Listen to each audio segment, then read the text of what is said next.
এই জম শক্তির জন্য এটা এত পাওয়ার। আমি এই জম শক্তির জন্যটা তৈরি করছি, এটা না খাইলে আপনি বুঝবেন না। আদম সন্তান হইয়া যদি বেটাটা নারীর বুক, দুনিয়াতে পুরুষ বলিয়া তুমি আর কোনোদিন দাবি করিও না। যদি একটা নারীর বুকে যদি ঠিক মতন তুমি যদি অস্ত্র না চালাইতে পারো, তুই ঠিক মতন অস্ত্র চালাইতে চাও, গুল্লি যদি ঠিক মতন টিপে টিপে বাইর করতে চাও, যদি টিউব দিয়ে যদি হাওয়াটারে ফলাইতে চাও, তুমি সেবন করবা জম শক্তির জন্য। এই জম শক্তির জন্য খাবার পরে থেকে 10 মায়া লোকে পাশে বইয়া হারারে ধরিয়া টিপো চাপো, খোদার কসম একটা পোড়ার মাথায় আইব না। আমি হাকিম মোহাম্মদ নবীর হোসেন এই জীবনে কি দেখছেন, কি খাইছেন, খাইতে খাইতে আপনি ঠাকুর হয়ে গেছেন। বিশ্বাস করেন না?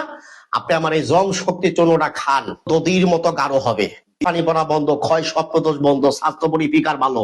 মায়া লাগে লাগে 4বার 5বার খেলাইবেন, দুর্বল হইবেন না। গুতাইতে গুতাইতে আর কাম বাবের পানি এক রাইতে 3-4বার ভাঙবেন।